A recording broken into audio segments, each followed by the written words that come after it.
हम कश्मीर की हिस्ट्री को मल्टी डायमेंशनल होकर समझ रहे हैं कि कश्मीर का मुद्दा इतना कॉम्प्लिकेटेड क्यों है। पाकिस्तान ने इन सेपरेटिस्ट ग्रुप्स को और बैकअप दिया, उन्हें हथियार भेजे, जिसका नतीजा हमें 1990 में कश्मीरी पंडितों का एक्सोडस देखने को मिला। 1998 में भारत और पाकिस्तान दोनों देश अपने आप को न्यूक्लियर पावर्ड घोषित करते हैं, जो कि यूएसए कभी चाहता ही नहीं था, क्योंकि यूएसए को पता था कि अगर दोनों देश के पास न्यूक्लियर वेपन्स रहेंगे तो दोनों देश कभी फुल फ्लैश वॉर में नहीं उतरेंगे। कश्मीर का मुद्दा सिर्फ भारत और पाकिस्तान के बीच नहीं है, इसमें ग्लोबल पॉलिटिक्स शामिल है, जहां पर सभी ने अपने सेल्फ इंटरेस्ट के लिए आम जनता का यूज किया है।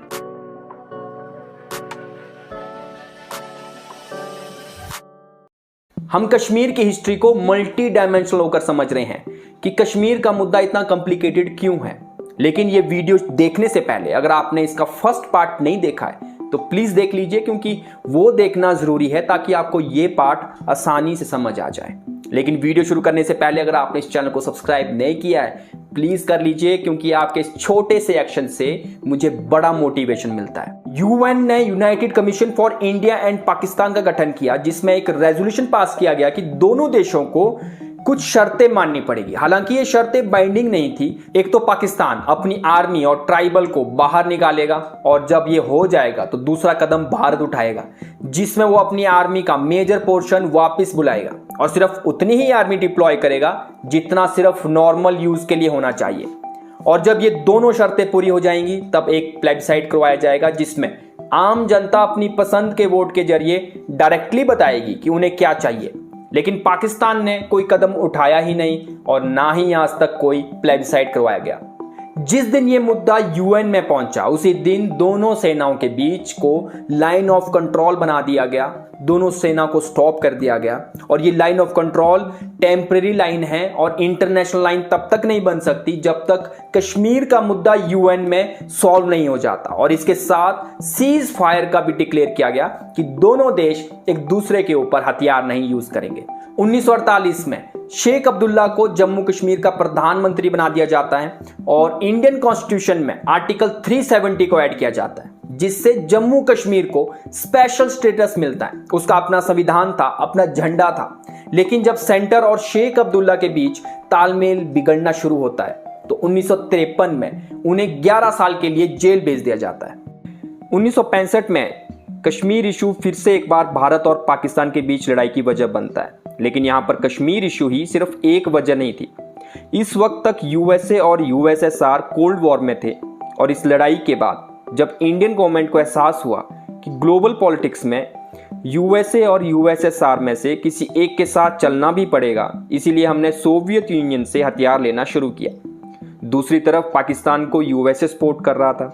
शायद यूएसएसआर को इसलिए चुना गया क्योंकि पाकिस्तान जब आज़ाद हुआ तो यूएसए ही दुनिया का सबसे पहला देश था जो पाकिस्तान के साथ हर तरीके का व्यापार करना शुरू करता है। और आप उस बात को याद कीजिए जो हमने फर्स्ट पार्ट में समझा था कि यूएसए चाइना के बाद एशिया में सेकंड ऑल्टरनेट ढूंढ रहा था, और ये ऑल्टरनेट उसे पाकिस्तान में दिख रहा था। और यही स्टोरी कुछ सालों बाद कश्मीर में आतंकवाद के मेजर रीजंस में से एक बनेगा।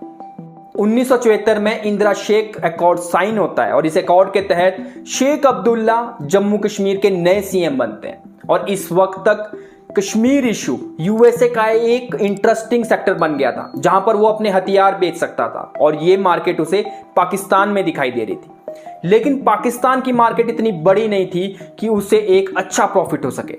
लेकिन यूएसए का इंतजार तब खत्म होता है जब 1979 में सोवियत अफगान वॉर शुरू होता है, और सोवियत यूनियन को काउंटर करने के लिए अफगानिस्तान में जिहादी लीडर्स को पाकिस्तान के जरिए आर्म सप्लाई करता है। यह लड़ाई 10 साल तक चली, और जो हथियार यूएसए ने पाकिस्तान को दिए थे वो पाकिस्तान में ही छोड़ दिए। इसी के कुछ सालों बाद 1981 में शेख अब्दुल्ला के बेटे फारूक अब्दुल्ला को एनसीपी का प्रेसिडेंट बना दिया जाता है। और जब 1982 में शेख अब्दुल्ला की मौत होती है तो फारूक अब्दुल्ला को जम्मू कश्मीर का नया सीएम बना दिया जाता है। फारूक अब्दुल्ला और इंदिरा गांधी के बीच जब रिलेशन सही नहीं रहे तो 1984 में नेक्स्ट इलेक्शन में कांग्रेस ने गुल मोहम्मद शाह को आगे किया और उन्हें सीएम बनाया गया।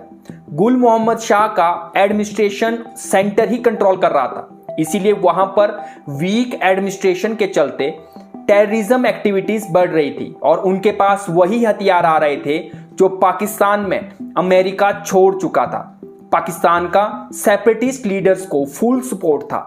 गुल मोहम्मद शाह के बाद फारूक अब्दुल्ला और राजीव गांधी के बीच नजदीकियां बढ़ने लगी और 1987 में फारूक राजीव एकॉर्ड साइन होता है, जिसके तहत दोनों पार्टियां एक साथ इलेक्शन लड़ती हैं। फारूक अब्दुल्ला जीत जाते हैं, लेकिन कुछ लोगों का मानना था कि इन इलेक्शंस में खूब गड़बड़ी हुई थी, वहां पे धांधली हुई थी, इसलिए लोगों का गुस्सा फूट पड़ा और पाकिस्तान ने इन सेपरेटिस्ट ग्रुप्स को और बैकअप दिया, उन्हें हथियार भेजे, जिसका नतीजा हमें 1990 में कश्मीरी पंडितों का एक्सोडस देखने को मिला। 1990 के दशक में पाकिस्तान ने खुलेआम सेपरेटिस्ट ग्रुप को हथियार देकर उन्हें टेररिस्ट ग्रुप में कन्वर्ट किया। 1998 में भारत और पाकिस्तान दोनों देश अपने आप को न्यूक्लियर पावर्ड घोषित करते हैं, जो कि यूएसए कभी चाहता ही नहीं था, क्योंकि यूएसए को पता था कि अगर दोनों देश के पास न्यूक्लियर वेपन्स रहेंगे तो दोनों देश कभी फुल फ्लैश वॉर में नहीं उतरेंगे।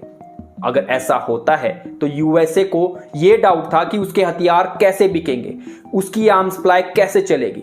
लेकिन 2001 के बाद अमेरिका उन्हीं सेपरेटिस्ट, उन्हीं टेररिस्ट ग्रुप के पीछे पड़ गया था जिन्हें उसने सोवियत अफगान वॉर में सपोर्ट किया था। बेशक से कश्मीर में 2004 के बाद इन मिलिटेंट ग्रुप्स को कंट्रोल किया गया है, लेकिन अभी तक कश्मीर में नॉर्मलसी नहीं है। 2019 के बाद जब बीजेपी गवर्नमेंट दोबारा से पावर में आती है तो वो सबसे पहला काम यही करती है कि उसने आर्टिकल 370 में कुछ बड़े बदलाव किए और वहां से जम्मू और कश्मीर का स्पेशल स्टेटस छीन लिया गया। इसके साथ जम्मू कश्मीर को बाइफरकेट करके लद्दाख को एक अलग यूटी बना दिया गया और जम्मू कश्मीर को अलग। ये इसीलिए किया गया था कि भारत के बाकी हिस्सों की तरह जम्मू कश्मीर भी एक कॉमन स्टेट बन जाए, वहां पर भी वन नेशन वन रूल लागू हो। लेकिन इतना सब कुछ करने के बाद क्या वहां की यंग जनरेशन में भारत सरकार वो कॉन्फिडेंस बना पाई है? और सबसे बड़ा क्वेश्चन ये है कि जिस तर्ज पर, जिस डेमोक्रेसी, जिस सेकुलरिज्म के तर्ज पर पाकिस्तान हमसे अलग हुआ था, क्या उसी तर्ज पर हमने कश्मीर में काम किया है?